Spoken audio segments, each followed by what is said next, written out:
আমার বড় আপুর মৃত্যুর আজ ৫ মাস। তার ১০ বছরের সংসার ছিল।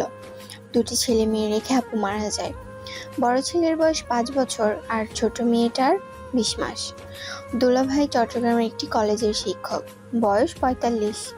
আমার আপাও চট্টগ্রামের একটি নামকরা হাই স্কুলের সহকারী প্রধান শিক্ষিকা ছিলেন। আপা মারা যাওয়ার পর ভাইয়া কলেজ থেকে এসে বাচ্চাদের দেখাশোনা সব মিলিয়ে হিমশিম খেয়ে যায়। আমার মা অসুস্থ মানুষ, এতটা টেক কেয়ার করতে পারে না। আমি যতটুকু পারি তাদের রাখি। তাদের দেখাশোনার জন্য ২টা মহিলাও রেখেছে, কিন্তু টাকা থাকলেও সুখ নেই তাদের এই মুহূর্তে, এবং বাচ্চাদের দেখাশোনার মতো তেমন কেউই নেই। একটা পর্যায়ে আমার দুলাভাই সিদ্ধান্ত নিল বড় ছেলেকে স্কুল হোস্টেলে দিয়ে ফেলবে, কিন্তু আমার মা সিদ্ধান্ত মেনে নিল না। তিনি সিদ্ধান্ত নিলেন আমার দুলাভাইয়ের বিয়ে দিবে। আমার ভাই নিষেধ করলো, কিন্তু মা এই ব্যাপারে ভাইকে কিছু বলতে নিষেধ করে। আমার বড় ভাই ব্যবসায়ী, তারও ৩ সন্তান। ভাবি প্রথমে না করলে বাচ্চাদের কথা আর সংসারটা আমার আপার সবকিছু চিন্তা করে ভাবিও মত দেয়। আমি আমার মা বাবার ভুলের সন্তান। আমি বাবা মার বৃদ্ধ বয়সে ভুল হয়ে যায়, তাই বাবা মা আমাকে নষ্ট করেনি গর্ভে, দুনিয়ার আলো দেখিয়েছিলেন। আমার বড় ভাইয়ের বিয়ের ৯ মাস পর আমি দুনিয়াতে আসি। আমি দুনিয়াতে আসার পর আমার মা আরও অসুস্থ হয়ে যায়। আমার যখন ৬ বছর বয়স তখন আমার বাবা মারা যায়। এরপর থেকে মায়ের সঙ্গে আমি। আমার মায়ের শারীরিক অসুস্থতার কারণে মাকে একটু বেশি বৃদ্ধ দেখা যায়। আমার আপু আমাকে খুব আদর করত। আমার পড়াশোনার খরচ আপু দিত। যদিও আমাদের অনেক আছে, দেওয়ার প্রয়োজন ছিল না, তবু আপু খুশি হয়ে দিত। মা নিতে না চাইলে আপু রাগারাগি করত। আমি আপুর খুব আদরের বোন ছিলাম। আপু থাকাকালীন আপুর স্কুল থেকে এসএসসি পাশ করি। এরপর দুলাভাইয়ের কলেজে আপু ভর্তি করিয়ে দেয়। এখন ইন্টারে পড়ি। কলেজে ওঠার পর আমার একটা হালকা মিষ্টি টিনেজ প্রেম ছিল। চুপি চুপি SMS করতাম মায়ের মোবাইল থেকে।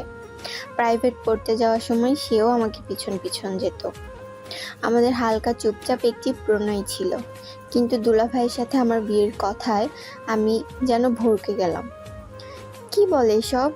দুলাভাই আমার চেয়ে বয়সে কত বড়! আমি কান্না টান্না করে শেষ, কিন্তু আম্মা আমাকে বলে, এগুলো আমাদের চট্টগ্রামে অহরহ হয়। ৭ বছরের বুড়া ও ১৫ বছরের মেয়েকে বিয়ে করে আমাদের চট্টগ্রামে। দেখো, আমার নাতি নাতনিগুলো মা পাবে। আমার আর এখন সেই বয়স নাই যে নাতি নাতনিদের পালন করব। আর টাকা দিয়ে কাজের মানুষের কাছে রাখলে ওরা কি আদৌ মানুষ হবে, আদর পাবে? আমার কিছু বলার নাই। আমি দিক হারিয়ে ফেলেছি আমার নাতি নাতনির জন্য। আমি এখন মরলেও আমার কলিজাতে পছন্দ ধরবে না এই বাচ্চাগুলোর জন্য। আমার মা এদের চিন্তায় আরো অসুস্থ হয়ে যায়। আপা মারা যাওয়ার পর থেকে আমার মায়ের অবস্থা অনেক খারাপ। দুলাভাইকে বিষয়টা মা বললে দুলাভাই বলে, আমার ছোট বোন, আমি সব সময় এ চোখেই দেখেছি। ও আমার মা। বয়স তো আপনি জানেনই। আমি বুঝতেছি না মা, আমি কি করব? তবে আমার দ্বারা এটা সম্ভব না। আমার মা বলে, বাবারে, তোমার জন্য মেয়ের অভাব নাই, কিন্তু আমার নাতি নাতনিদের মায়ের অভাব হবে। তুমি বাবা না করো না, আমার ছোট মেয়েটাকে বিয়ে করে নাও। আমার মা ওনার পায়ে ধরার অবস্থা। তবে সত্যি বলতে ভাইয়া ভীষণ ভালো মানুষ। আপুর এই 10 বছরের সংসারে ওনার প্রতি কোনো অভিযোগ নেই। তবে আপুর শাশুড়িটা একটু জঘন্য ছিল, কিন্তু তিনিও মারা গেছেন আজ 3 বছর হচ্ছে। আমার প্রেমিক জাহেদ, এর সাথে সম্পর্কটা ততটাও গাঢ় হয়নি, তবে তাকে ভালো লাগে, তাকে ভালোবাসি, বিষয়টা এমন। আমি কান্নাকাটি করে অস্থির, কিন্তু মায়ের অসুস্থতায় আর না বলতে পারিনি। আপুর গহনাগাটি আর আমার জন্য বিয়ের একটি শাড়ি কিনে আনে আমার মা। দুলাভাই কিনে নেয়। আমার মা ভাবিকে বলে ভাবি গিয়ে কিনে নিয়ে আসে। তারপর বাসায় কাজে এসে কোনো রকম বিয়েটা হয়। বিয়ের আগে আমার ভাই জন্ম নিবন্ধনের বয়সটা বাড়িয়ে আনে ঘুষ দিয়ে। আমি সদ্য 17 বছরের একটি মেয়ে 45 বছরের একজনের সাথে বিয়ে হলো। কবুল বলার পর আমি আমার রুমে ঢুকে অনেক বেশি কান্না করি, রাগে দুঃখে সব খুলে ফেলি। আমার ওই সময় মনে হয়েছে আমি যেন কোথাও যেয়ে বাঁচতে পারতাম। সেদিন কারোর সাথে কথা বলিনি, রাতে খাইও নি। পরের দিন সকালে ভাবি ডেকে আমাকে খাওয়ায়। তারপর আপুর মেয়ে জান্নাত বাথরুম করেছে, ওকে পরিষ্কার করে খাওয়ালাম। ছেলে মেহেদি বসে বসে টিভি দেখছে, আমি চুপচাপ ওদের পাশে বসে আছি জান্নাতকে কোলে নিয়ে। মেহেদি আমাকে বলল, খালামণি আমি আপেল খাবো। আমি উঠে আপেল কেটে দিলাম। তারপর জান্নাতকে নিচে কার্পেটের ওপর বসে অনেকগুলো খেলনা দিয়ে রান্নাঘরের দিকে গেলাম। ভাবি রান্না করছে। ভাবিকে জিজ্ঞেস করেছি, ভাবি আমি কি আর পড়তে দিবা না? ভাবি বলল, আমি মাকে বলেছি যেন এইচএসসিটা শেষ করার সুযোগ দেয়। বোন রে, তোমার নসিবে ছিল, কি করবা বলো? আর তাছাড়া বোন দেখো, তোমার আবার সাজানো গোছানো সংসার, এখানে অন্য কেউ বিচরণ করলে আমাদেরও খারাপ লাগতো। তার থেকে বড় কথা বাচ্চাগুলোর জীবন। বোন মাঝে মাঝে মানুষ স্বার্থপর হয় খুব, কারণ অন্য কোনো জীবন যদি জড়িত থাকে। বোন, কবুল যখন পড়েছিস, বিয়ে তো হয়ে গেছে, স্বামীর মতো মর্যাদা দেওয়ার চেষ্টা করিস। স্বামীর অবাধ্য হবি না। তোর বোনের সংসার, এখন তোর সংসার, সব যেন সুন্দর করে পরিচালনা করতে পারো সেই প্রস্তুতি নে। আমার মন ভালো নেই। লম্বা সময় ধরে বসে রইলাম। ভাবির মোবাইলে কল এসেছে। কাউসার কল দিয়েছে। জান্নাতের বাবার পুরো নাম মোহাম্মদ কাউসার হামিদ। সবাই কাউসার স্যারেরই ডাকে, তবে আপু শুধু হামিদ ডাকতো। ভাবিকে আমার কথা জিজ্ঞেস করেছে, আমি কি করছি, কিছু খেয়েছি কি না। তারপর বাচ্চাদের সাথেও কথা বললো। ভাই জিজ্ঞেস করলো, কি খাবে? কি আনবো বাবা আসার সময়? মেহেদিও বলল, বাবা আসার সময় তুমি আমার জন্য লাচ্ছি আনিও আর মিমি চকলেট। তুমি কি খেয়েছো বাবা? খালামণি আপেল দিয়েছে। জান্নাত কি করছে? জান্নাত খেলছে গাড়ি নিয়ে। আচ্ছা বাবা, রাখি তাহলে। দুষ্টামি করিও না আমার সাহসী বাবা। খালামণি যা বলে তাই শুনো। আচ্ছা বাবা, আসসালামু আলাইকুম। কথা শেষ হলে গোসল করতে আসো। খালামণি আগে বনুকে করিয়ে দাও, তারপর আমাকে। না বাবা, আগে তুমি আসো তারপর বুনু। টিভি দেখা অফ করে গোসল করতে গেল। আমি ওদের গোসল করে নিজে গোসল করে নিলাম। তারপর জান্নাতকে মেহেদিকে দুপুরের খাবার খাইয়ে দিলাম, নিজেও খেয়ে নিলাম। তারপর ওদের সাথে নিয়ে দুপুরে ঘুম দিলাম। জান্নাত আমার বুকেই ঘুমালো। ওদের চেহারার দিকে তাকালে আমার খুব মায়া হয় আর আপার কথা মনে হয়। ছেলেটা তো মা মা বলে কান্না করে, কোনো রকম বুঝিয়ে সুঝিয়ে রেখেছি আমরা। রাতের দিকে কাউসার হামিদ সাহেব এসেছে, হাতে অনেক বাজার। ওনাকে দেখে ছেলে মেয়ে দুইজনে ওনার কাছে চলে গেলেন। আমি রুমে দরজা দিলাম। ভাবি আমায় ডাকলো, ডেকে বলল, এখন থেকে একটু একটু করে সহজ হয়ে নাও। আমি বললাম, এখন পড়বো, পরে দেখা যাবে। আমি আমার রুমেই রইলাম। ভাবি আমাকে ওনাকে নাস্তা দিলেন। উনি আপার রুমে গিয়ে গোসল করে নিলেন, এসে নাস্তা খেতে বসলেন আর ছেলেকেও সাথে নিয়ে বসলেন। উনি বললেন রাতের খাবার খেয়ে চলে যাবেন বাসায়, আর উনি রাতে থাকেন না। বাচ্চাদের দেখে নাস্তা খেয়ে চলে যান। বাচ্চারা কান্না করলে ওদের ঘুম পাড়িয়ে চলে যান। রাতের খাবার খুব কম খায়। ছেলে ওনাকে বলল, বাবা আমাদের বাসায় যাব, আর ভালো লাগে না এখানে। উনিও বললেন, বাবা আগে তো নানুর বাসায় আসতে। বাবা এখন আর ভালো লাগে না, চলো বাসায় চলে যাই। উনি বললেন, আচ্ছা বাবা, আর কয়টা দিন থাকো। বাবা আম্মু ফোন করে না তোমার কাছে? করে তো বাবা। আমি কতদিন আম্মুকে দেখি না, আম্মু ডাকি না, জড়িয়ে ধরি না। বাবা আম্মু তোমার খালামণিকে ডাকবে, তাহলে তোমার আম্মু শুনবে। আচ্ছা বাবা। ভাবি এবার ঘরে ফিরলে ভালো হতো। নেহা কি সাথে থাকবে? ভাই যাবে, আর কয়েকটা দিন রাখি। ভাবি ও কি স্বাভাবিক হয়েছে? আমি নিজেও স্বাভাবিক হতে পারিনি। কষ্ট হচ্ছে, কিন্তু স্বাভাবিক না হয়ে যাবে কোথায়? ভাই, নেহাকে এইচএসসি পরীক্ষাটা দিতে দিও। জি আচ্ছা। রাতে বাচ্চাদের ঘুম পাড়িয়ে ওনার বাড়ি চলে গেলেন। পরদিন তিনি কলেজে গেলেন না। নতুন একটা খাট কিনলেন আর একটা রুম ঠিকঠাক পরিপাটি করে নিলেন, কারণ নেহাকে নিয়ে উনি ওনার নিশার রুমে থাকা সম্ভব না, কারণ মানিয়ে নিতে অনেক কষ্ট হয়। সারাদিন ঘরের কাজ করেন এবং ঘরের সবকিছু পরিপাটি করে নিলেন। বিকেলে বাচ্চাদের দেখতে গেলেন। ভাবি দরজা খুলে দিল আর বলল বাচ্চাদের নিয়ে নেহা ছাদে গিয়েছে। কাউসার হামিদ ছাদের দিকে গেল, দেখলো ওদের নিয়ে নেহা খেলছে। বাচ্চারা বাবাকে দেখে দৌড়ে চলে আসলো, আর জান্নাত হামাগুড়ি দিয়ে। নেহা ছাদ থেকে নেমে যাইতে চাইলে কাউসার হামিদ বললেন, নেহা, তোমাকে কি বলবো, আমার বলার কিছুই নেই। আমাকে মাফ করিও, আমি তোমার জীবনটা নষ্ট করতে চাইনি। আমি কিছু না বলে নিচে চলে আসি। পরের দিন নেহা কলেজে গেল। ইংলিশ ক্লাস নিতে এসে নেহাকে দেখলো, কিন্তু কিছু বললো না কিংবা কিছু জিজ্ঞাসাও করলো না। নেহা ক্লাস শেষ করে বাসায় চলে আসলো। এভাবে 15টা দিন কেটে গেল। 15 দিন পর আমার মা বলল, এবার শ্বশুর বাড়ি যা। মেহেদিও লেখাপড়ার ক্ষতি হচ্ছে, তাছাড়া নিজের সংসার ধর। আমি মায়ের সাথে কথা বললাম না। রাতের বেলা উনি আসলেন আমাদের নিতে। আমার ভাই আমার সাথে যাবে আমাদের দিয়ে আসতে। কান্না করতে করতে যাচ্ছি আর ভাবছি আমার জীবনটা কি থেকে কি হয়ে গেল। মেহেদি বলল, আম্মু কান্না কেন করো? তোমাকে ভালোবাসি আমি।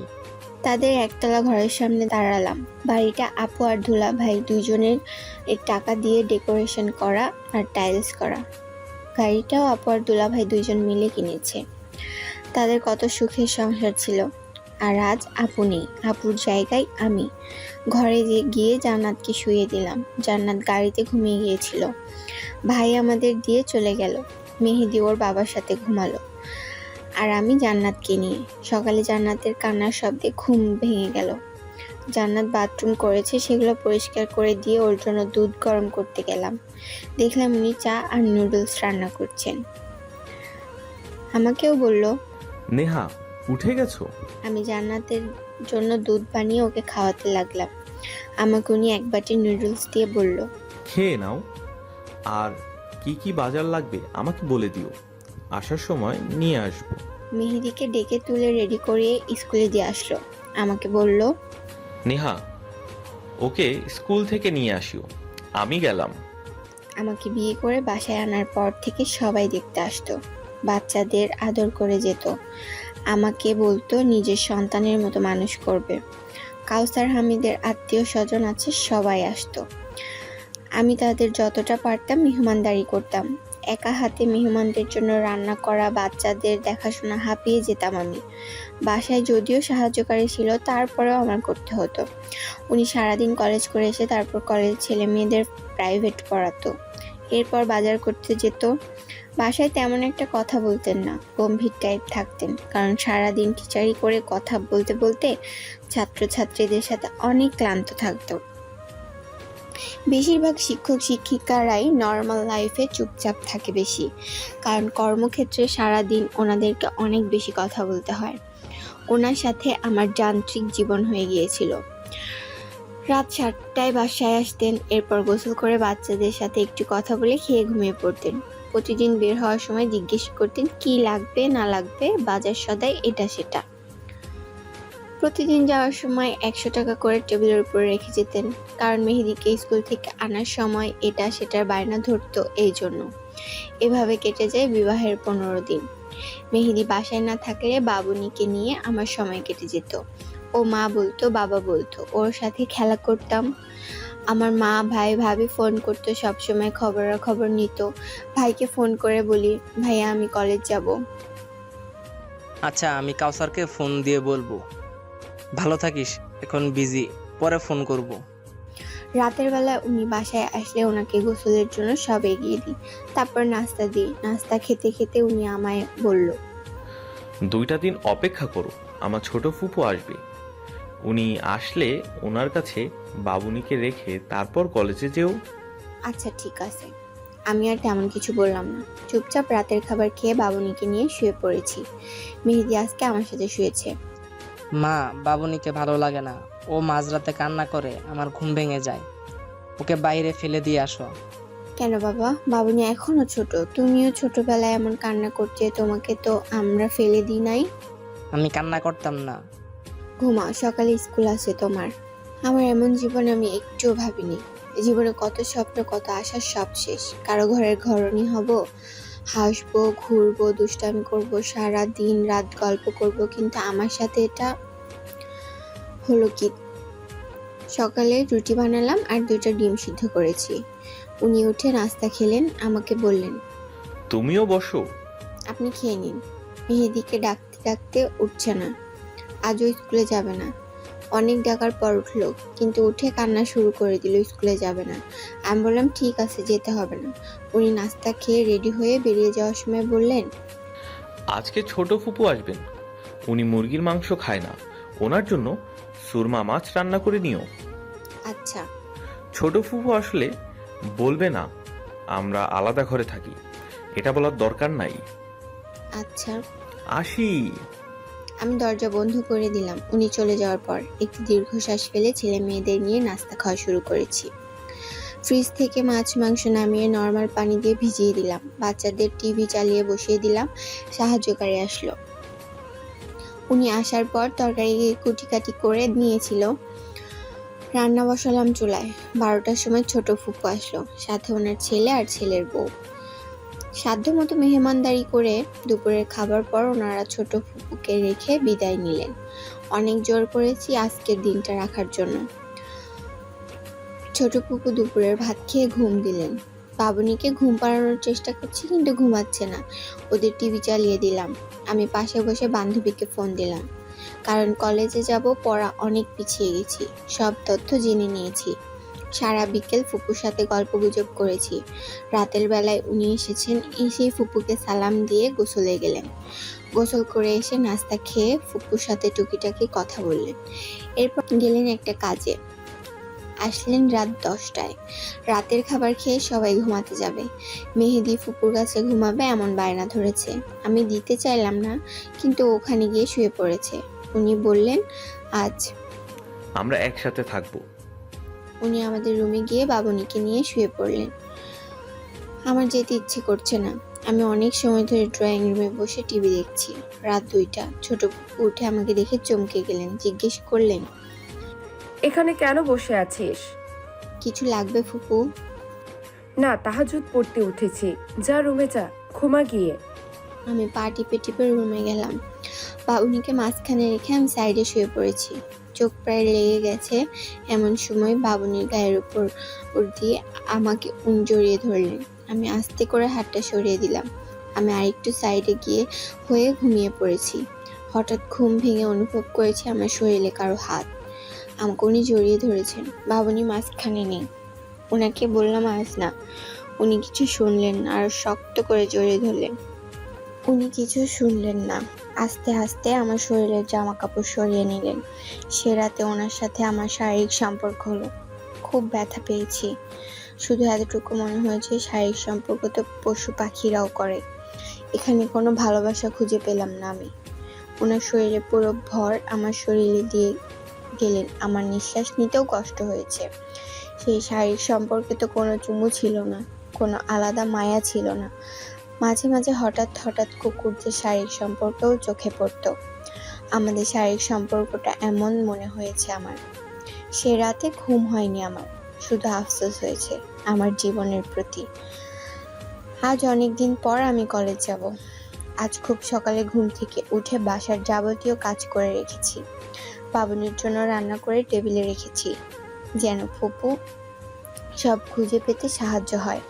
মেহেদিকে উঠিয়ে নাস্তা দিলাম, সাথে ওর বাবাকেও।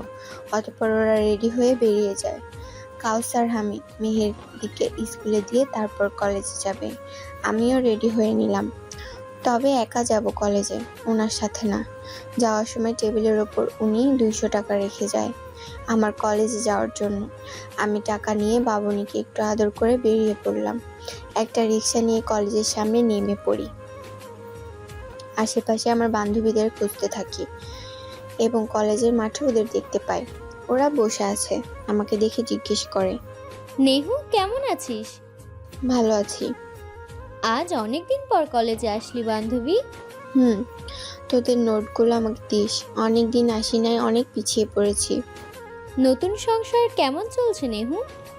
আসি, নসিব যা ছিল তা হচ্ছে। চল ক্লাসে যাই, এখনো ক্লাস শুরু হবে। চল ওঠা যাক। আমি ক্লাসে আসার পর সবাই আমার দিকে কেমন করে যেন তাকিয়েছে। অবশ্য সবাই জানে ওনার সাথে আমার বিবাহ হয়েছে, কারণ আমাদের ঘরের পাশে ওনার কোচিং। অনেক সময় আমি ছাত্রছাত্রীর দরজা খুলে দিই এবং উনি কোনো বই যদি ঘর থেকে নিতে ভুলে যায় আমি দিয়ে আসি। সেই হিসাবে সবাই জানে ওনার সাথে আমার বিবাহ হয়েছে। নর্মালি ক্লাস করেছি। ওনার ক্লাস আসার পর সবাই আর চোখে আমাকে কতখানি দেখছে, ওনাকে কতখানি দেখেছে। উনি নর্মাল অন্য সময়গুলোর মতোই পড়াচ্ছেন, আমার দিকে তাকাচ্ছেনও না। কলেজ শেষে বান্ধবীদের সাথে হেঁটে হেঁটে বাসায় এসেছি। বাসায় আসতেই বাবুনি আমার কোলে ঝাঁপিয়ে পড়ে। ফুপু আমায় বলে, কেন এত দেরি হলো? বাবুনিকে রাখা যায় না, খালি কান্না করছে। আমি বুঝি না বাপু, কেন এত পড়ালেখা করতে হয়? বাচ্চা মানুষ করো, অনেক পড়েছ, আর পড়তে হবে না। আমাকে বকা টকা দিয়ে উনি নামাজ পড়তে গেলেন। আমি গোসল করে এসে ভাত নিয়ে বসেছি। বাবুনিকে কোল থেকে নামাতেই পারছি না, কোল থেকে নামলেই কান্না করে।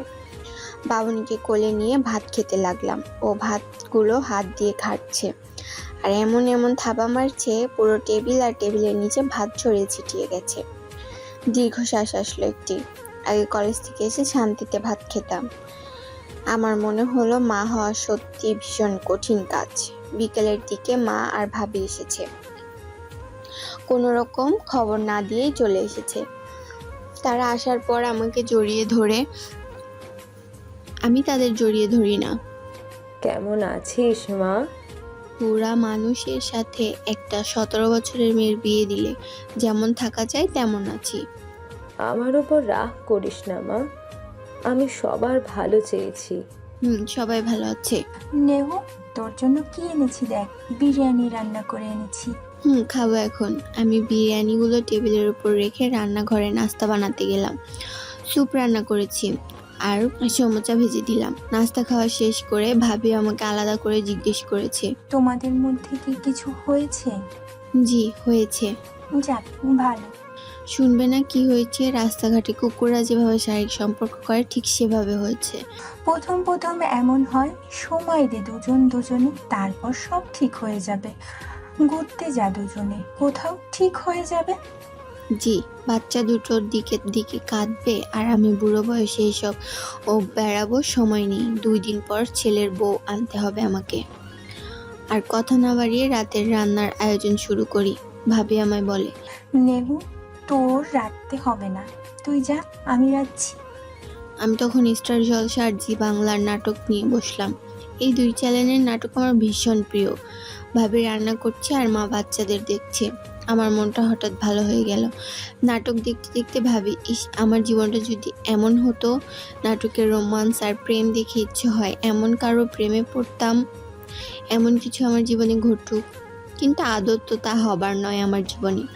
উনি রাতে আসলেন, আমি ওনার সামনে আসি নাই এবং কোনো নাস্তাও দিই নাই। সব ভাবি আর মা করেছে। আজকে আমি আমার মতো স্বাধীন ছিলাম। রাতে আমি একা একা ঘুমিয়েছি, কারোর সাথে ঘুমাইনি। পরের দিন আমি আর কলেজে গেলাম না। ভাবিরা 11টায় চলে যায়। রান্নার দরকার হয়নি, কারণ গত রাতের রান্না ছিল।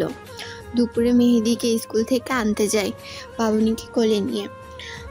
বাবুনি আদর করে ডাকি, কিন্তু ওর নাম জান্নাত। আমাদের প্রত্যেকের বাসায় একটা একটা আদরের নাম থাকে।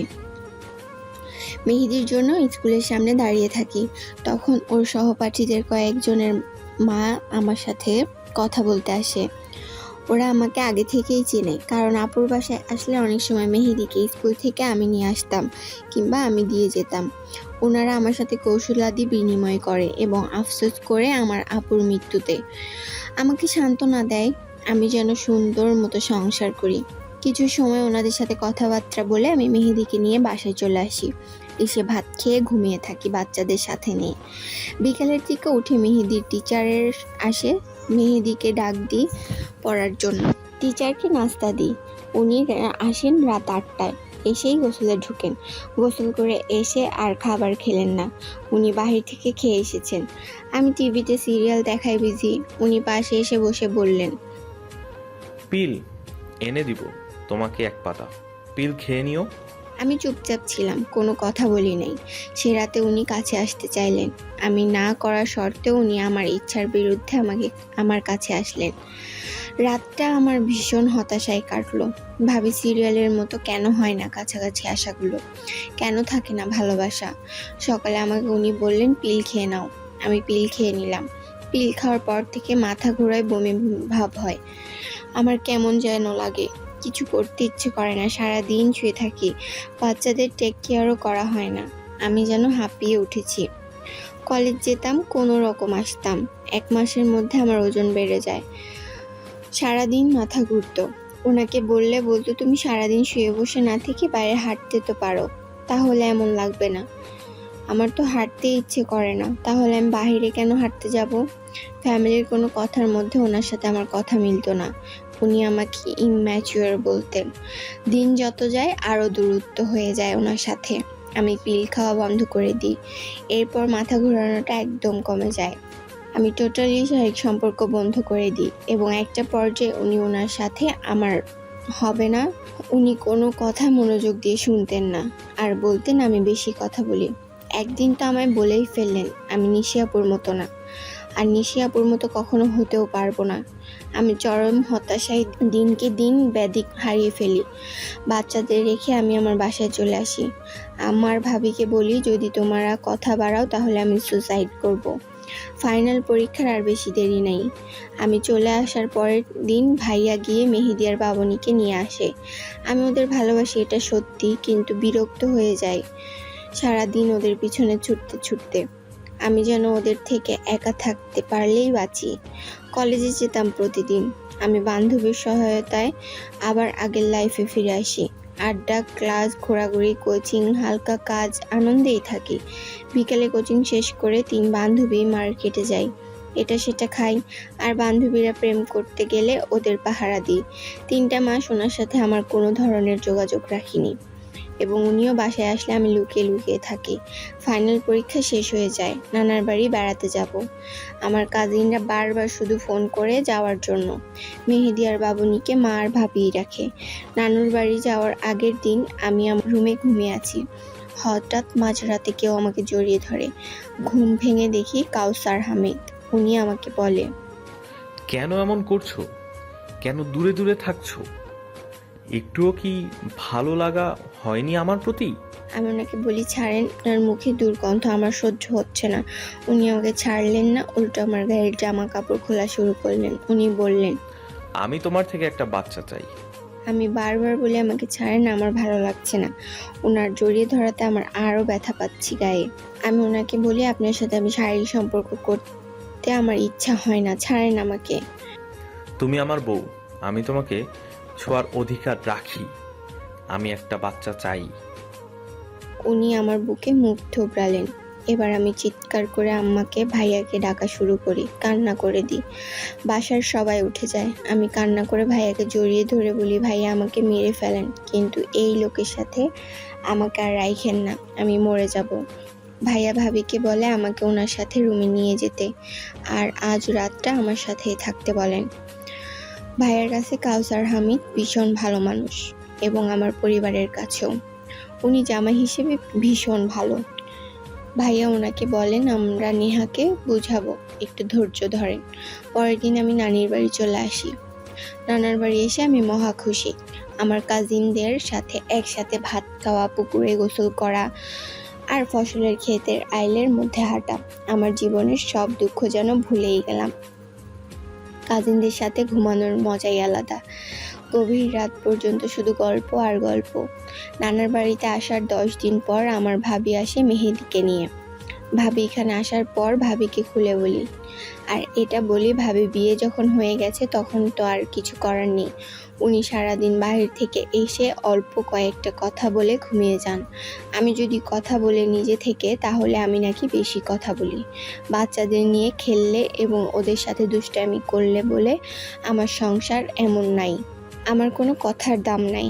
আমি তো মানুষ, আমিও তো মানুষ। তুমি তো ভাইয়ার সাথে সংসার করেছো, কত সুন্দর করে একে অপরের সাথে কথা বলো। এইসব দেখলে আমার মন প্রাণ জুড়িয়ে যায়। উনি তো আমাকে ভালোবেসে একটু জড়িয়ে ধরতে, একটা চুমু দিতে পারে। আজ বিয়ে হয়েছে এতদিন কখনো একটা চুমু দিয়েছে কিনা জিজ্ঞেস করো। উনি যার কাছে আসে তখন বিষয়টা এমন, কাপড় খুলে তারপর ওনার চাহিদা মেটানো, উনি আর কোনো আশেপাশে তাকায় না। আরেকজন তৃপ্তি পেল কি পেল না তাও দেখার বিষয় না। আর পুরো শরীরের ভরকে উনি আমার গায়ে দেয়। আমার নিঃশ্বাস বন্ধ হয়ে যায়। বাচ্চাদের সাথে একটু দুষ্টুমি করলে বলে আমি নিশি আপুর মতো না। আপু তো আপুর জায়গায়, আমার বয়স আর আপুর বয়স দেখো। আমি কিছু চাই বা না চাই, 5টা মানুষ যেভাবে সংসার করে আমিও সেটা করতে চাই। আচ্ছা, আমি গিয়ে কথা বলবো তোর ভাইয়ের সাথে। তুই মেহেদিকে সাথে রাখ, ওর টেক কেয়ার করিস। ভাবি চলে গিয়েছে। মেহেদিকে পেয়ে আমার কাজিনেরাও খুশি। এর মধ্যে হুট করে আমার মামাতো বোনের বিয়ে ঠিক হয়ে গেল। আনন্দ যেন আমাদের আরো পেয়ে বসেছে। বিয়েতে আমাদের ঘরের সবাই আছে। কাউসার হামিদও আসেন বাবুনিকে নিয়ে। ওনাকে দেখে আমি আরো লুকিয়ে লুকিয়ে থাকি। আমার ওনার সামনে যেতেও ইচ্ছে করে না। গায়ে হলুদের দিন খুব সুন্দর করে শাড়ি পরে মেকআপ করেছি। এখন স্টেজে ভিডিওতে উঠবো সবাই মিলে, কিন্তু সামনের চেয়ারে বসে রয়েছে সবাই। তাড়া দেওয়াতে আমি উঠেও পড়লাম। দেখলাম আমার দিকে তাকিয়ে আছে। আমি দেখেও না দেখার ভান করে রইলাম। রাতের দিকে সব কাজিনেরা মিলে গানের তালে তালে বিয়ে বাড়িতে যে যেমন পারছে নাচতেছিলাম। না নাচলে কাজিনরা টানাটানি করে জ্বর করে, তাই নাচছিলাম। আমি যখন নাচতেছিলাম উনি তখন ছিলেন না। তখন রাত প্রায় 2টা। নাচানাচি আনন্দ করে সবাই যখন ক্লান্ত, ফজরের আগে আগে ঘুমাতে যাওয়ার জন্য সবাই ঘরে ঢুকতেছি, তখন ভাবি আমাকে ডাকে, বলে কাউসার হামিদ ডাকতেছে। ভাবি আমার ব্যাগগুলো বের করে গুছাইতেছে। ওনার নাকি কি ইমার্জেন্সি কাজ পড়েছে, চলে যেতে হবে। আমি বললাম আমি কেন যাব, ওনাকে যেতে বলো। বিয়েটা গুরুত্বপূর্ণ না স্বামীটা গুরুত্বপূর্ণ? ভাবি অবশ্য অনেক জোর করে বলেছে যেন বিয়েটা খেয়ে বিকালে চলে যায়। আমি আসতে চাইনি, আমাকে জোর করে নিয়ে এসেছে। বাবুনি তখন ঘুম, মেহেদিও ঘুম। মেহেদিকে ডেকে তুললো আর বাবুনিকে আমার কোলে দিয়ে গাড়িতে তুলে দিল। উনি গাড়ি চালাচ্ছেন। বাবুনি আমার কোলে ঘুম আর মেহেদি আমার উরুর উপরে মাথা রেখে ঘুমাচ্ছে, পাগুলো সিটে দিয়ে। আমার দিকে কেমন রাগি রাগি লুকে তাকাচ্ছেন উনি। সকালের রাস্তা অনেক ফ্রি থাকার কারণে 3 ঘন্টার মধ্যে চলে আসি ওনার বাসায়। আজ অনেক মাস পর ওনার বাসায় আসি। বাবুনি আর মেহেদিকে বিছানায় শুয়ে দিই। উনি আমাকে টানতে টানতে অন্য রুমে নিয়ে গিয়ে দরজা বন্ধ করে দিয়ে বলে, তোমার সমস্যা কি? আমার আবার কি সমস্যা হবে? জামাইয়ের ছোঁয়া ভালো লাগে না? জামাইয়ের সাথে কথা বলতে ভালো লাগে না, অথচ পরপুরুষদের ঠিকই ভালো লাগে। ওখানে এতগুলো ছেলের সাথে নাচতেছো, ওদের হাত ধরে ধরে কাজিনের বন্ধুদের সাথেও নাচতেছো। আমি তো একা নাচি নাই, আমার সাথে আমার মেয়ে কাজিনও ছিল, দেখেন নাই? আর ওখানে অনেক নানিও ছিল। পেট দেখিয়ে নাচতে ভালো লাগে, শুধু জামাই ভালো লাগে না, তাই না? আমি চুপ করে রইলাম, কোনো কথা আর বলি নাই। তুমি এ ঘর থেকে একদম বের হবে না, বাবার বাড়িতেও যাবে না, আমার সাথে যাবে এবং আমার সাথে আসবে। আমি চুপচাপ দাঁড়িয়ে রয়েছি, কোনো কথাই বলছি না, কারণ আমার অনেক মন খারাপ। আজকে বিয়েতে সবাই কত মজা করবে, বউভাতেও কত মজা করবে, আর উনি আমাকে অযথা নিয়ে আসলেন। উনি আমার পেটে হাত দিলেন এবং জড়িয়ে ধরে মুখে চুমু খেতে লাগলেন। আমি হাত সরিয়ে দিয়ে বললাম আমি ক্লান্ত, ঘুমাবো। আমি তো তোমাকে একটু আদর করছি। আমি অনেক দূরে সরিয়ে বলি ঘুমাবো। রুম থেকে বের হওয়ার জন্য দরজা খুলতে যাব, এমন সময় উনি আমার চুল ধরে আমার গালে কয়েকটা চড় মেরে দিলেন। মারতে মারতে বলতে লাগলেন, আমি ধরলে তোর ন্যাকামি বেড়ে যায়, নাটক বেড়ে যায় কেন? আমি কান্না করতে করতে বলি, আপনি আমাকে অযথা কেন মারছেন? তখন উনি বিছানার ঝাড়ু নিয়ে আমাকে আরো মারতে শুরু করেন। মারতে মারতে বলতে লাগলেন, আমার কথা শুনবি এখন থেকে। আমি মায়ের খাওয়ার ভয়ে বলি শুনবো। কান্না করতে করতে বলি আমাকে আর মাইরেন না। উনি তবুও মারছেন, থামছেন না। মারতে মারতে আবার বলে তুই বাচ্চা নিবি। আমিও বলি হ্যাঁ নিব, আমাকে ছেড়ে দেন। জীবনেও আর কোথাও যাবি না, গেলে আমার সাথে যাবি, আমার সাথেই আসবি। আমি কাঁদতে কাঁদতে বলি। মায়েরকে ভূতেও ডরায়। আমি একা বাসায়, কেউ ধরার নাই। আমাকে খুব মেরেছে। মায়ের থেকে বাঁচতে এসব বলেছি। শলার ঝাড়ু ভেঙে সারা ঘর হয়েছে। আমার শরীরে অনেকগুলো গেঁথে যায়। আমাকে মারা বন্ধ করে উনি রুমের লাইট বন্ধ করে নিজের জামা কাপড় খুলে ফেলেন এবং ওই অবস্থাতে আমার সাথে শারীরিক সম্পর্ক করেন। আমাকে শলার ঝাড়ু দিয়ে মেরেছে, পুরো শরীরে দাগ হয়ে রক্ত উঠে আছে। তার মধ্যে উনি আমার বুকে কামড় দিতে লাগলেন। খুব অসহায় ছিলাম সেই সকালটাতে। মারের ব্যথায় আমার জ্বর উঠে যায়। আমি সারাদিন বিছানা থেকে উঠতে পারি নাই। তার মধ্যে বাচ্চারা এত বিরক্ত করছিল যে সেদিন আমি মরে যেতে ইচ্ছে করছে। আমি 5 দিন অনেক কষ্ট পেয়েছি জ্বরে। তার মধ্যে ঘরের কাজ, বাচ্চাদের দেখাশোনা, ওনার সাথে দরকার ছাড়া কথা বলতাম না। যতটা পারতাম এড়িয়ে চলতাম। আমার এসএসসি পরীক্ষার রেজাল্ট দেয়। আমি ফার্স্ট ডিভিশনে পাশ করি। আমাকে ভার্সিটিতে ভর্তি হতে মানা করে, কারণ উনি বাচ্চা নেবেন। এর মধ্যে আমি মেহেদীর সহপাঠীর মায়ের পরামর্শে এবং ওনার সাহায্যে 3 মাস মেয়াদি ইনজেকশনটা মারি। জন্ম নিয়ন্ত্রণ পদ্ধতি গ্রহণ করি। উনি আমাকে হসপিটালে নিয়ে যান, নিয়ে গিয়ে ইনজেকশন মারিয়ে দেন। আমি মেহেদীর স্কুলের নাম করে বের হই বাসা থেকে। উনি আমাকে কোনো রকমে ভর্তি হতে দিবেন না। আমি আমার ভাই ভাবিকে ও মাকেও কিছু বলে লাভ হয় না। এর মধ্যে আমার আপার পেনশনের টাকাগুলো পেয়ে যায়। আপা সরকারি চাকরি করত, তার মৃত্যুর পর পেনশন দিয়ে দেওয়া হয়। কাউসার হামিদ পুরো টাকা মাকে দিয়ে দেয়। উনি একটা টাকাও রাখেন না। আমার মা নিতে চায়নি, কিন্তু জোর করে দেয়। পরে আমার মা ব্যাংকে বাচ্চাদের নামে টাকাগুলো রেখে দেয়। প্রতি মাসে পিরিয়ডের ডেটে তিনি অপেক্ষায় থাকে এবার কনসিভ হলো কিনা। ইনজেকশন মারার পর থেকে আমার পিরিয়ড অনিয়মিত হয়ে যায়। এভাবে 4 মাস কাটার পর উনি গাইনি ডাক্তারের কাছে আমাকে নিয়ে গেলেন। ডাক্তার আমাকে কিছু টেস্ট আর কনসিভের ওষুধ দিলেন। আমি বলি টেস্ট করিয়েন না, আগে 1 মাস ওষুধ খেয়ে দেখি। আমি ওষুধ মুখে নিতাম কিন্তু খেতাম না, ফেলে দিতাম। এর মধ্যে আমার মা মারা যায়। আমি অনেক বেশি ভেঙে পড়ি। বাচ্চারা চিন্তা ততদিনে একটু উনি অফ রাখছেন। মা মারা যাওয়ার পর থেকে এতটাই ভেঙে পড়েছি বলার মতো না।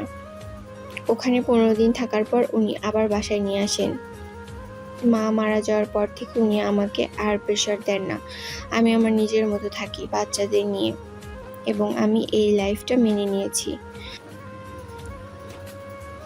কয়েক মাস কেটে যাওয়ার পর আমি ওনার সাথে বসি এবং আমার সমস্ত অভিযোগ চাওয়া পাওয়া ওনাকে বলি।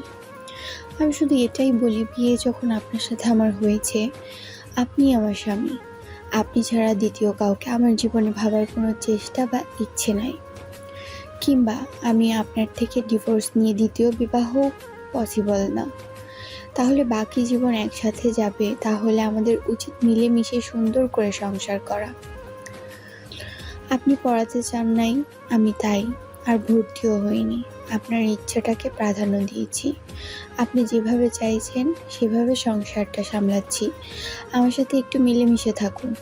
আমার চাওয়াটাকেও প্রাধান্য দিন। আমাকে ভালোবাসুন। কি বলতে চাইছো? তোমাকে ভালোবাসি না? আরে তোমার যা লাগে সব টাইম টু টাইম এনে দিচ্ছি। খাওয়া, জামা কাপড়, টাকা পয়সা, কোনো কিছুর অভাব তো রাখছি না। আমি তোমাকে ধরতে গেলে তুমি দূরে সরে যাও, আমার হাত সরিয়ে দাও। আর তুমি এত কথা বলো কেন? তোমার মাথায় ঘিলু নাই? কোথায় কি কথা বলতে হবে বিন্দু মাত্র জানো না? তোমাকে কিভাবে ভালোবাসবো তা জানা নেই। তুমি কখনো নিশির মতো হতে পারবে না। আমি চুপ হয়ে যাই। পারিবারিকভাবেও কয়েকবার বসেছি, কিন্তু ঘুরে ফিরে সবাই আমার দিকে আঙুল তোলে, বলে আমি সুখে আছি তাই আমাকে ভূতে ভূতায়। আমি ভাত কাপড়ের অভাবে নাই, কোনো কিছুর অভাব নাই, তাই আমার এত জ্বালা। কষ্টে থাকলে নাকি বুঝতাম কয়দিনে কয় মাস যায়। এরপর থেকে আর কোনো দিন অভিযোগ করি নাই, চুপচাপ সব মেনে নিয়েছি এবং উনি কাছে আসলেও আর দূরে সরিয়ে দিইনি। উনি মাসে কয়েকবার কিংবা সপ্তাহে একবার কাছে আসতেন, আমি না করিনি। এরপর থেকে এভাবে কয়েকটা বছর কেটে যায়। আমার বাবুনিও বড় হয়। মেহেদির রুম আলাদা করে দিই। মেহেদি একা ঘুমায় আর বাবুনি আমাদের সাথে থাকে। আমি ওনার অনুমতি ছাড়া বাইরে কোথাও যেতাম না। সময় যত যাচ্ছে আমি তত বেশি সুন্দরী এবং দেখতে অনেক মিষ্টি হয়ে যাচ্ছি। আমার চেহারার উজ্জ্বলতা এবং শারীরিক পরিবর্তন দিনকে দিন বেড়েই যাচ্ছিল। এটা সবাই বলতো, কেউ বিশ্বাসই করতো না আমি বিবাহিত। আমি নিজেও ওনার সঙ্গ পেতে চাইতাম। ইদানিং নিজে থেকে ওনার কাছে যাই, কিন্তু উনিও কখনো এটার মূল্যায়ন করেনি। বলতো আমার শারীরিক সমস্যা, মানুষের এত দৈহিক চাহিদা থাকা ভালো না। আমি যখন ওনার সঙ্গ চাইতাম উনি এড়িয়ে যেতেন এবং ওনার ইচ্ছে মতোই হতো। একসময় আমি ওনাকে বলি, আমি যদি বাহিরে পরকীয়া করি তাহলে এর জবাব আপনি আল্লাহর কাছে দিবেন। তিনি আমাকে মারধর করে, লাথি মেরে খাট থেকে ফেলে দিয়ে বলে, বাইরে কেন পরকিয়া করবি? আমি দিয়ে তোর হচ্ছে না? তিনি আমাকে মেহেদির স্কেল দিয়ে অযথা আঘাত করলেন। বললেন, ছেলেরা 80 বছরের হলেও তোর থেকে ইয়াং মেয়ে পায় আর বাচ্চা জন্ম দিতে পারে। যেমন আছিস সেভাবে থাকবি। বেশি সুখে আসিস তো, এজন্য এত সমস্যা। আমি বলি, অনেক সুখে আছি। আর কিছু বলি না। উনি রাতে আমার সাথে আর ঘুমায়নি, মেহেদের সাথে গিয়ে ঘুমায়। আমিও ডাকি নাই। এরপর থেকে আমাদের বিছানা একদম আলাদা হয়ে যায়। আমি বাবুনিকে নিয়ে আমার রুমেই থাকতাম। উনি সপ্তাহ কিংবা মাসে আমার রুমে মাঝরাতে আসতেন। ওনার চাহিদা হয়ে গেলে আবার চলেও যেতেন। আমি ওনাকে বলি, যায়েন না, আপনার বুকে ঘুমাতে চাই। উনি বলে, এত ঘুমানো লাগবে না। কয়েকবার চেষ্টা করেছি একসাথে ঘুমানোর, কিন্তু এরপর আর কখনো আমি ডাকি নাই, আর উনিও আসেন নাই। তবে ওনার চাহিদা হলে মাঝরাতে আসতেন, আমি কখনো না বলতাম না। বিয়ের 4 বছর পর হঠাৎ উনি খুব অসুস্থ হয়ে যান। ওনার হাতে পায়ে পানি চলে আসে, মাথা ঘুরায়, বমি করে। দীর্ঘদিন যাবৎ কলেজে যেতে পারে না। সবসময় কোমরের পিছনে ওনার ব্যথা করে এবং মূত্র ত্যাগ করার সময় উনি কান্না করে দেয়। ডাক্তার ওষুধ প্রথম থেকেই চলতে থাকে। ওনার কিডনি একটি পুরো ড্যামেজ আর একটি 15% কোনো রকম ভালো আছে। আগেও কোমরে ব্যথা করতো। উনি মনে করতেন সারাদিন বসে থাকতে হয়, এই জন্য নর্মাল ফার্মেসি থেকে ব্যথার ওষুধ এনে খেতেন। ওনাকে ইমার্জেন্সি মেডিকেল ভর্তি করানো হয়। আমার ভাই ইন্ডিয়া নিয়ে যাওয়ার জন্য সমস্ত প্রস্তুতি করে ফেলে। আমি হাসপাতাল আর বাচ্চাদের টেক কেয়ার পুরো সব আমার কাঁধে যাবে। আমি বাচ্চাগুলো ভাবির কাছে দিয়ে আমি হাসপাতালে থাকতাম, ওনার পাশে বসে থাকতাম, ওনার মাথায় হাত বুলিয়ে দিতাম। সবসময় বলতাম, আপনার পাশে আমি আছি, আমি আপনাকে ছেড়ে কোথাও যাব না। ডাক্তাররা কিডনি প্রতিস্থাপনের জন্য বললেন ইমার্জেন্সি। আমার ভাই আর তার কলিগরা অনেক খোঁজ করতে লাগলো। কিডনি কেউ সেল করতে রাজি হয় না, আর যারা সেল করবে তাদের সাথে কোনো কিছু মিলে না। তখন মনে হয়েছিল এত গরিব অসহায় মানুষ আছে যাদের টাকার অনেক প্রয়োজন, সারাদিন হাত পেতে টাকার জন্য। আমরা 10 লাখ টাকা দিব বলেছি, তারপরেও তারা রাজি হয় না। অনেক খোঁজাখুঁজির পর ভাগ্যক্রমে একজনকে পেয়ে যায় এবং তার সাথে সব ম্যাচ করে। ইমার্জেন্সি পাসপোর্ট বানিয়ে পাশের দেশ ইন্ডিয়াতে নিয়ে যায়। ইন্ডিয়া যাওয়ার আগে তার পরিবারের হাতে ক্যাশ 2 লাখ টাকা দিই আমরা, এবং বাকি 8 লাখ অপারেশনের আগের দিন দিব বলি। ভারতে যাওয়ার পর হোটেলে উঠি। অপারেশনের জন্য প্রস্তুতি শেষ। 2 দিন পর অপারেশন হবে। যে লোকটাকে নিয়ে আমরা ভারত যাই, অপারেশনের আগের দিন শুধুমাত্র উনি ওনার পাসপোর্ট নিয়ে পালিয়ে যায়। ওনার সাথে কোনো টাকা পয়সা কিছুই ছিল না যে গাড়ি ভাড়া দিয়ে আবার বাংলাদেশে যাবে। অনেক খোঁজ করেছি কোনো বিপদে পড়লো কিনা, কিন্তু ওনাকে খুঁজে পেলাম না। এদিকে কাউসার হামিদের জীবন মৃত্যুর খুবই কাছে। ডাক্তাররা বলে দেয় 7 দিনের মধ্যে কিডনি প্রতিস্থাপন করতে না পারলে ওনাকে বাঁচানো পসিবল না। উনি পুরো লাইফ সাপোর্ট। আমার ভাই ইন্ডিয়ার অনেক দালাল ধরে একটি কিডনি নেওয়ার জন্য। ভারতের অনেক দালাল চক্র আছে যারা মানুষের অঙ্গ, চোখ, কিডনি এসব নিয়ে বিজনেস করে। 3 দিন পার হয়ে যায়, কোনো কিডনি সেলার খুঁজে পাইনি।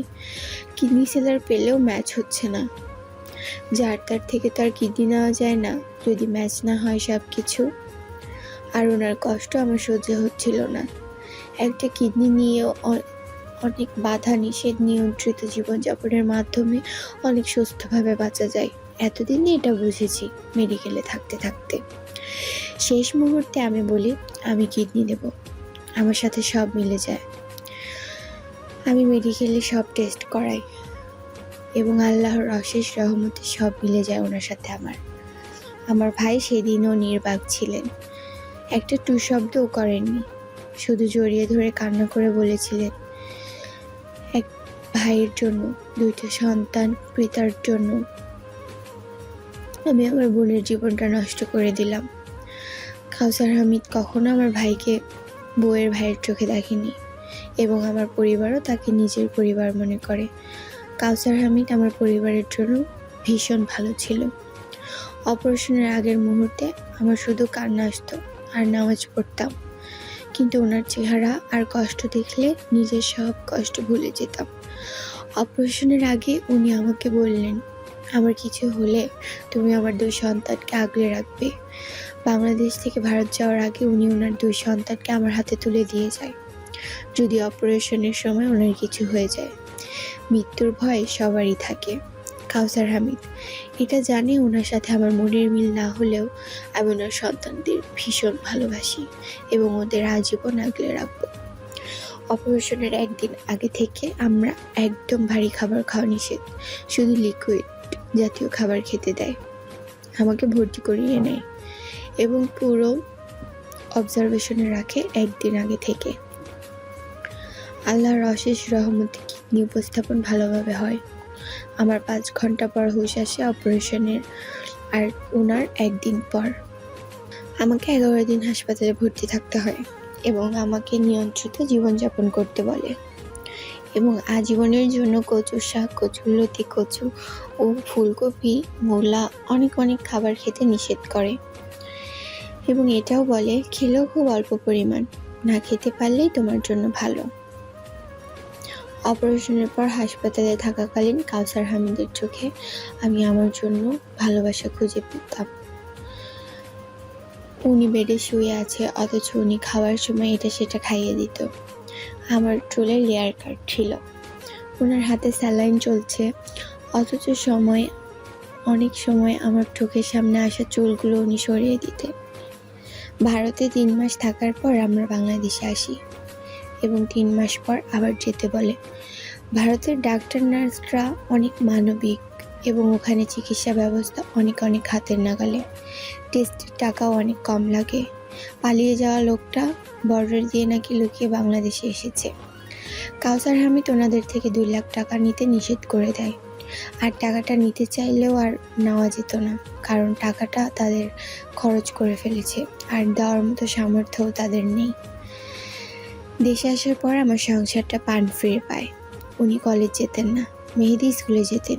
বাবুনিকে স্কুলে দিয়ে আসার পর উনি আর আমি ঘরময়। উনি আমার সাথে কথা বলতেন, রান্নাঘরে চেয়ারে বসে থাকতেন, পেঁয়াজের খোসা ছাড়িয়ে দিতেন। যেদিন ওনার খারাপ লাগতো শুয়ে থাকতেন বিছানায়, আমাকে বলতো তুমি রুমে সব নিয়ে এসে কাটাকাটি করে নাও। আমিও রুমের তরকারি নিয়ে সব কাটাকুটি করে নিতাম। উনি ঘাটে শুয়ে থাকতেন, আমাকে একটু পর নেহা বলে ডাক দিতেন। একসাথে খাবার খেতাম, বাবুনির সাথে খেলতাম। আর মেহেদি বড় হয়ে যাওয়াতে লজ্জা পেত আমাদের সামনে বেশি টাইম বসলে। উনি অসুস্থ হওয়ার পর শারীরিক সম্পর্ক একদম অফ, তবে আমি মানসিকভাবে ভীষণ খুশি ছিলাম। আমরা ধীরে আবার সুস্থ জীবনে ফিরে গেলাম। উনিও কলেজ যাওয়া শুরু করলেন। কলেজে গেলে 1 ঘন্টা পর ফোন দিয়ে বলতেন, নেহা কি করছো তুমি? নেহা আসার সময় কি আনবো? নেহা এটা ওটা করো। আমার ভীষণ ভালো লাগতো। উনি এবার বলতে লাগলেন না দেখে, নেহা, এবার তুমি একটা বাচ্চা নিয়ে নাও। বাবুনিও বড় হয়ে গেল, 6 বছর চলছে, এবার একটা বাচ্চা নিয়ে ফেলো। আমি কখন মরে যাই কে বলতে পারে। তাছাড়া তোমার নিজের একটা সন্তান হোক।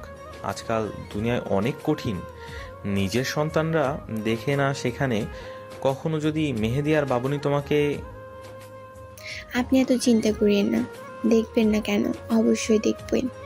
আমি সিদ্ধান্ত নিলাম এবার একটা বাচ্চা নিব। আমি জন্ম নিয়ন্ত্রণ পদ্ধতিটা বাদ দিলাম।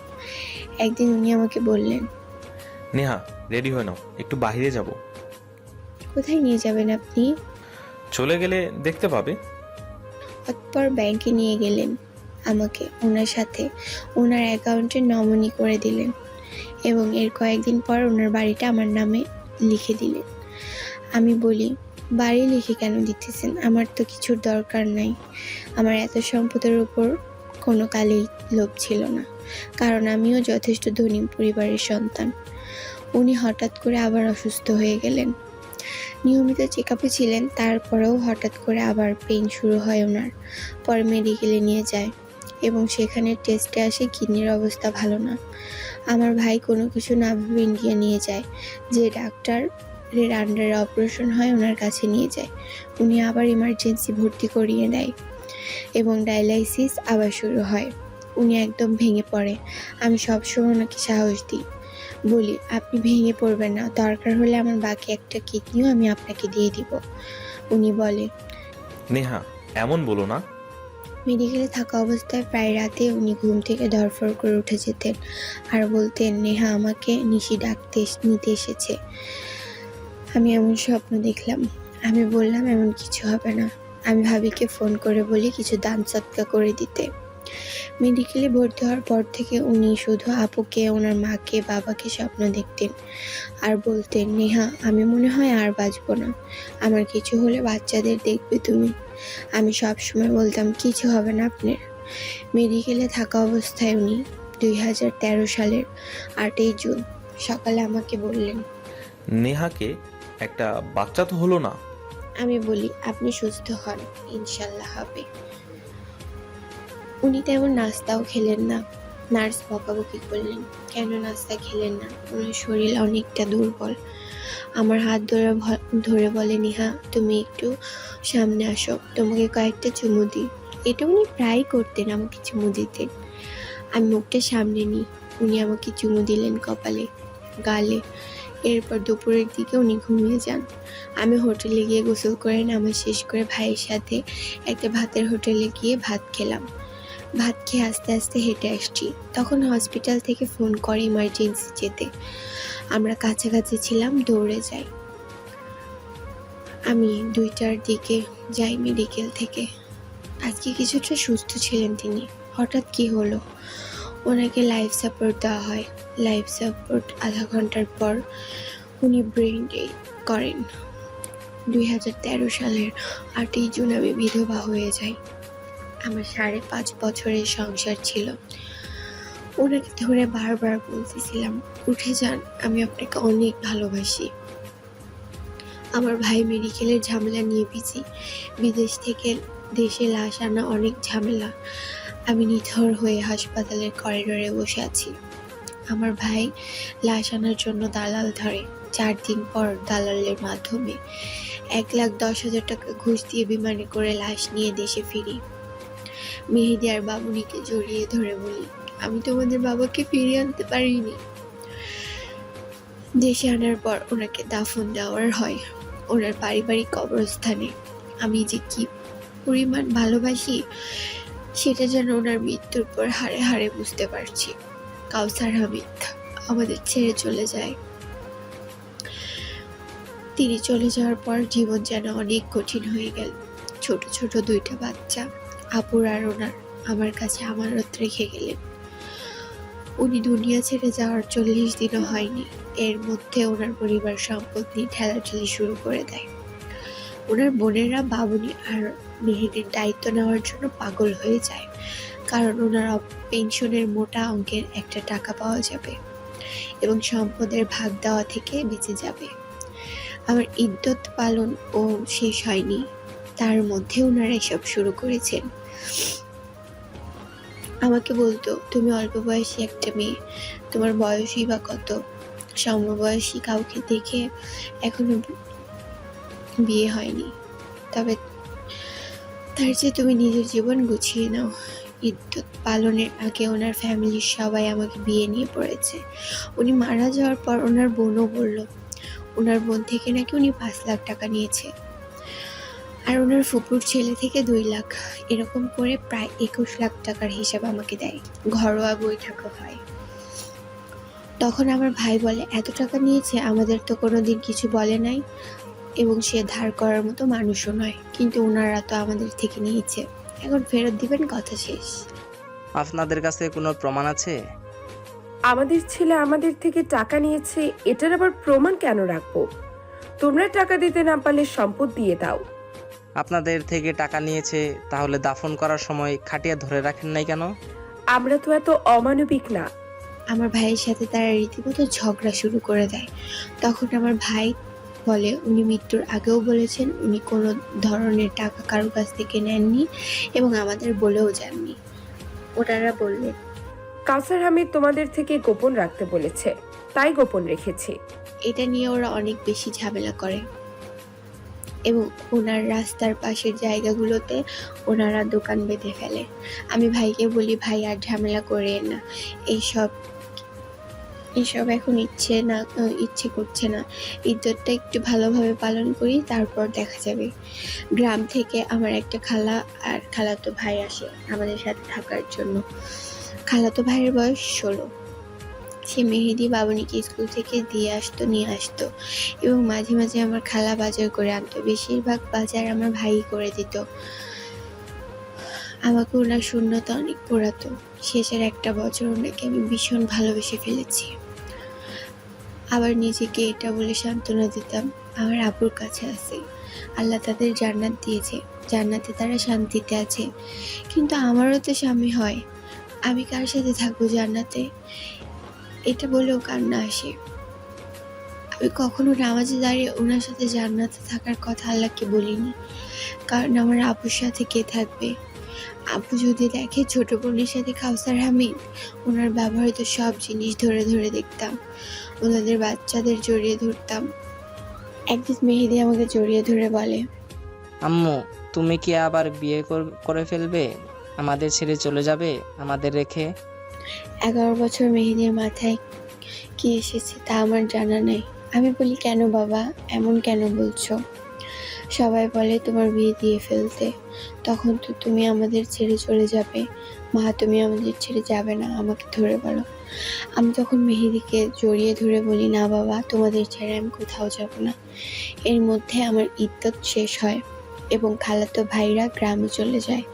তাদের লেখাপড়ায় ব্যাঘাত হচ্ছিল। মেহেদি আর বাবুনিকে নিয়ে আমার একা পথ চলা শুরু হয়।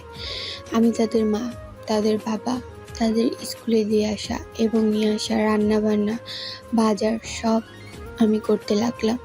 এর মধ্যে ওদের বাবার অফিস থেকে এককালীন মোটা অঙ্কের একটা টাকা আমি পাই এবং সেটি ব্যাংকে রেখে দিই। ওদের বাবার 5টি দোকান ছিল, সেগুলো দিয়ে সংসার চলতো। কাউসার হামিদের পরিবার সম্পদ নিয়ে আবার ঝামেলা শুরু করে। কাউসার হামিদের পৈতৃক সম্পত্তিগুলো ওরা ভোগ দখল শুরু করে। আমি আমার ভাইয়ের সাহায্যে ওয়ারিশ সার্টিফিকেট নিয়ে থানায় মামলা করি।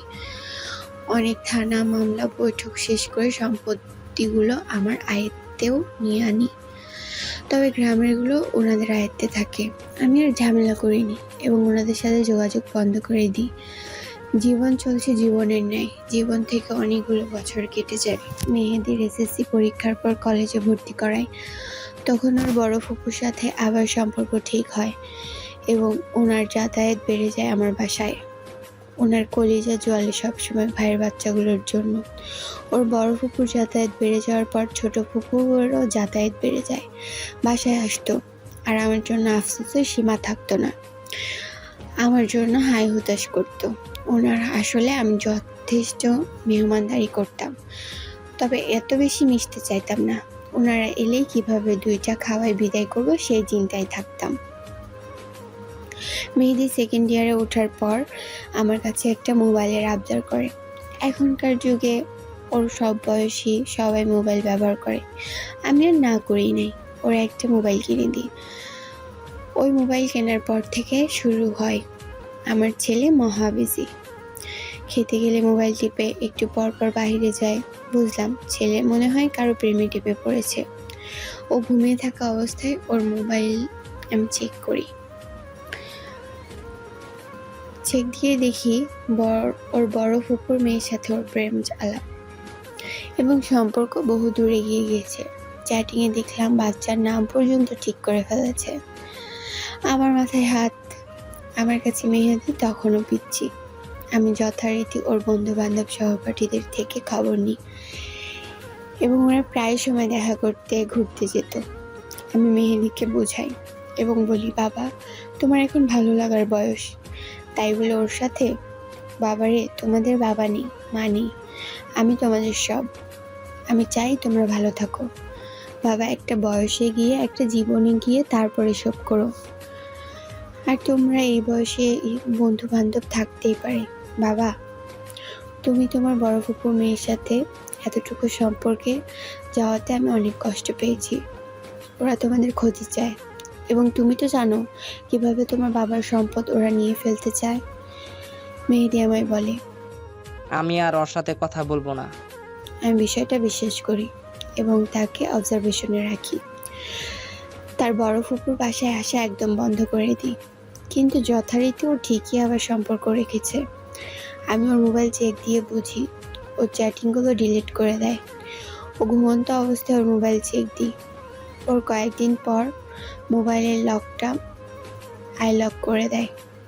আমি বিষয়টা আমার ভাই ভাবিকে জানাই এবং আমি নিজেও বিষয়টা নিয়ে অনেক অসুস্থ হয়ে যাই। একে তো আমার একটা কিডনি, তার মধ্যে প্রায় সময় শারীরিক দুর্বলতা, অসুস্থতা ফিল করি। এখন আবার এগুলো আর ভালো লাগছিল না। আমার ভাই বিষয়টা শুনে রেগে মেগে একদম আগুন। মেহেদিকে বকা দিয়ে ওর ফোন নিয়ে ফেলে।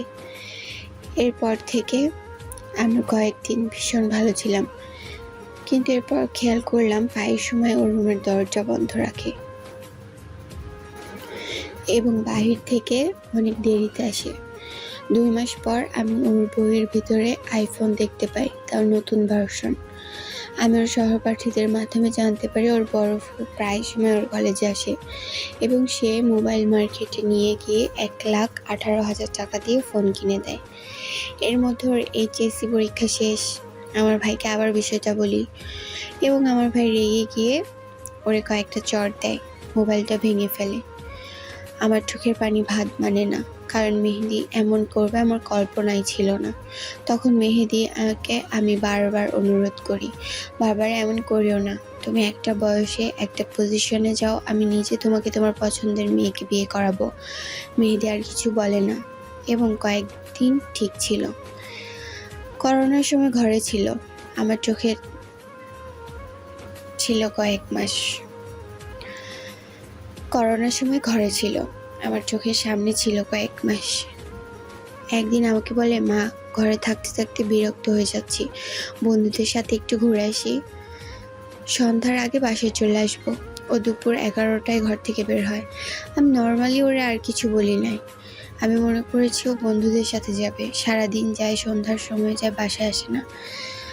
রাত 8টার দিকে ফোন করে বলি, বাবা তুমি কোথায়? আমাকে বলে, মা, আমি আসছি একটু পর। আমার ছেলে বাসায় আসে রাত 9টায়। 2020 সাল নভেম্বর মাসের 20 তারিখ আমার ছেলে বিবাহ করে।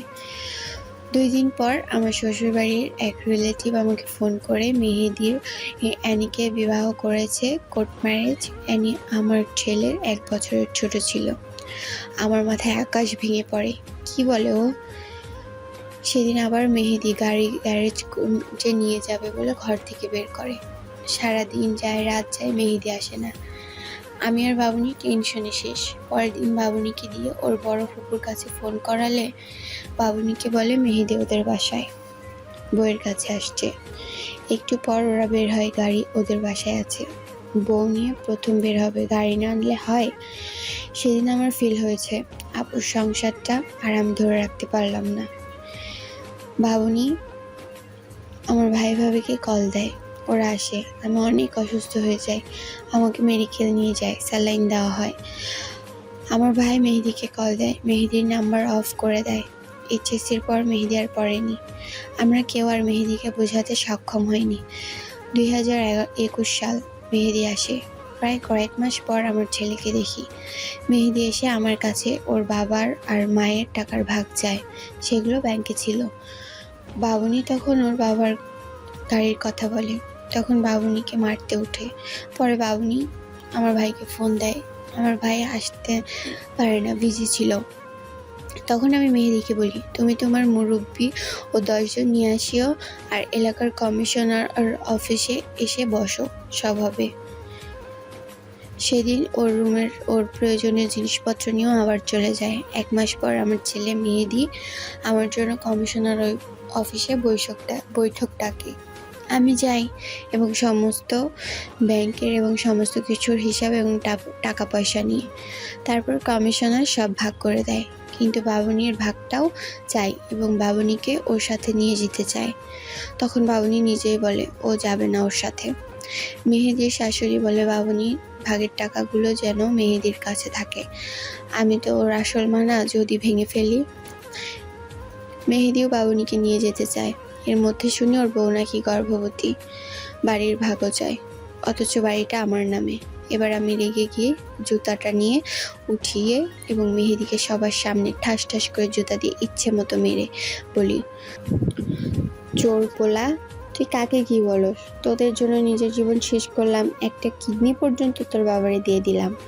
তোর বাপ মারা গেছে 13 সালে, তখন আমার বয়স 22.5 বছর। তোদের কথা চিন্তা করে বিয়ে পর্যন্ত বসলাম না, বিনিময়ে এই প্রতিদান দিলি? এত বছর একটা টাকা এদিক সেদিক করি নাই। তুই 2 দিনের ছেলে বিয়ে করে আমাকে আঙ্গুল দেখাস? তোর ওপর ধোকার খোদার নালত পড়বে। বাবুনির দিকে যদি তোরা কেউ চোখ আর আঙ্গুল দেখাস, আল্লাহর কসম একদম খুন করে ফেলবো। তোর বাড়িতে তোর বউ নিয়ে থাক। তোর বাপ মা আসিল টিচার আর তুই হইছিস অমানুষ। আজকের পর তোর ছায়া যেন না দেখি। ওর শাশুড়ি ছাড়া কেউ আর ধরতেও আসে না। উল্টো আমার ভাই ধমক দিয়ে ওর শাশুড়িকে সরিয়ে দেয় বলে খাওয়াচ্ছে ও মারবে। তুই বেরি বলার কে? মহিলাটা ঝগড়া করতে চায় কিন্তু কমিশনারের জন্য পারে না, উনি ধমক দিয়ে বসিয়ে দেয়। কমিশনারের অফিস থেকে চলে আসি। আমার ভাইকে কাঁদতে কাঁদতে বলি ছেলেটার জীবন শেষ করে ফেললো। আমি পারলাম না রে ভাই, পারলাম না। 3 দিন পর আমাদের মা মেয়ে সব জামা কাপড় নিয়ে আমি আমার আপুর সংসার ছেড়ে ভাইয়ের বাসায় চলে আসলাম। আমি পারিনি আমার আপুর সংসারটা সুন্দর করে সাজিয়ে রাখতে, আমি পারিনি কাউসার হামিদের কথা রাখতে। অনেক অসুস্থ হয়ে যায় এসব টেনশনে। আমার ভাবি খুব ভালো মানুষ, সে আমাকে মায়ের মতো আগলে রেখেছে। আমাকে জড়িয়ে ধরে সবসময় কেঁদে কেঁদে বলতো, নেহারে মাফ করে দিস আমাদের, তোর জীবনটা শেষ করে দিলাম। আমি আর বিয়ে করি নাই, কারণ একটা কিডনি আমার। আল্লাহ যেখানে মানুষকে 2টা কিডনি দান করেছে, সেখানে একটা কিডনি নিয়ে পুরোপুরি সুস্থ জীবনযাপন করা যায় না। আর একটা কিডনি শুনলে কে বা বিয়ে করতে চাইবে? আরেকজনের জীবন নষ্ট করে আমি কি করব? আর বাচ্চারা ছোট ছিল, সব দিক বিবেচনা করে আর বিয়ে করি নাই। আর ইচ্ছেও ছিল না। বাবুনি বাপের গোষ্ঠী বাবুনির দায়িত্ব নিতে চায়, ওর বড় ফুপুর ছেলে বউ বানাতে চায়, লোক দিয়ে খবর পাঠায়। ভাইয়ের ছেলে মেয়েকে নিজের করে রাখতে চায়। মেয়েকে তো আমার ছোট একটা ছেলের ঘাড়ে দিল, এখন মেয়েটাকেও নিতে চায়। আমি চুপ করে বসে না থেকে ভাইরে বললাম, ভাই বাবুনির বিয়ে দিয়ে দিব, যা হওয়ার হোক, আমি আর পারবো না। ভাই প্রথমে রাজি না হলেও পরে আমার জোরাজুরিতে রাজি হয়ে যায়। কাউসার হামিদের বন্ধুর মেজো ছেলে। আমার বাবুনির সাথে বিবাহ দিই। ছেলের বয়স 26 আর ছেলে নরওয়েতে থাকে। বাবুনি জিজ্ঞেস করি, তুমি রাজি আছো কিনা? সে উত্তর দেয়, আমি যা বলি তা। 2022 সালের 3 মার্চ আমার বাবুনির সাথে মাসুদের পারিবারিকভাবে বিবাহ হয়। আমি ওদের পুরো ঘর সাজিয়ে দিতে চেয়েছি, কিন্তু ওরা কিছুই নেয়নি। আমাদের চট্টগ্রামের রীতি অনুসারে কোরবানিতে গরু দিতে হয়। চেয়েছিলাম, কিন্তু কঠিন নিষেধ দিয়েছে। বাবুনির বিয়ের পর বাবুনিকে নায়র আনতাম, এর মাঝে মাঝে আমি গিয়ে থাকতাম। খেয়াল করতাম আমার মেয়ে সুখে আছে কিনা। আমার মেয়ে ভীষণ সুখে আছে। আমার বাসায় আসলে মাঝে মাঝে অনাকাঙ্ক্ষিতভাবে ওদের রোমান্স আমার চোখে পড়ে। আমি মা হয়ে সেদিকে তাকিয়ে দেখতাম না। বিষয়টা এমন, আমি তরকারি কাটছি, বাবুনিও সামনে, মাসুদও আছে। একজন আর একজনকে ফ্লাইং কিস করতেছে, সেটা চোখে পড়তো। এবং হুটহাট একজন আরেকজনকে জড়িয়ে ধরেছে, সেটাও চোখে পড়তো অনাকাঙ্ক্ষিতভাবে। আমার ভালো লাগতো, যাক ওরা ভালো আছে। মাসুদকে অনুরোধ করেছি আমার মেয়ের লেখাপড়া যেন বন্ধ না করে দেয়, দরকার হলে পড়ালেখার খরচ আমি দিব। ওরা প্রচুর ঘুরে বেড়ায়, আমি ফেসবুকে দেখি। আমি মনে মনে আত্মতৃপ্তি পাই। মেয়েটা আমার আজ 1 মাস হলো নরওয়েতে গেছে, সেখানে কলেজে ভর্তি হয়েছে। আর মেহেদি এখন দোকান করে। ওর একটা প্রতিবন্ধী মেয়ে হয়েছে। ওর বাবার দোকানপাটগুলো শ্বশুর গোষ্ঠী ভোগ করছে। মাঝে মাঝে আমাকে ফোন দেয়, বাবুনিকে ফোন দেয়। আমি কথা বলি না, বাবুনিও কথা বলে না। বিশ্বাস করেন, আমি বাবুনিকে মানা করি নাই ওর ভাইয়ের সাথে কথা বলার জন্য। ও নিজেই বলে না। মেহেদি SMS দেয়, মা মিস ইউ। আমার চোখের পানি ছাড়া কিছুই আসে না। যে যার যার মতো ভালো থাকুক। আমি ভাইয়ের বাসায় থাকি। ভাবি আমাকে সন্তানের মতো রেখেছে। আমরা সারা দিন যাই নামাজ কালাম আর ফেসবুক মেয়ের সাথে কথা বলে। ওর শ্বশুর গোষ্ঠী অনেক ভালো, সবাই আমার খোঁজ খবর নেয়। আমার আজকে এই জীবনের পরিণতির জন্য কাউকে দায়ী করি না, কারণ আমার নসিবে যা ছিল তা হয়েছে। আমি জান্নাতে কাউসার হামিদকেও চাই না, কারণ আমার আপুর সাথে থাকুক, এটাই চাওয়া। আফসোস, আমি আমার আপুর সংসারটাকে সাজিয়ে গুছিয়ে রাখতে পারলাম না। আপুর সংসারটা নিজের হলো না।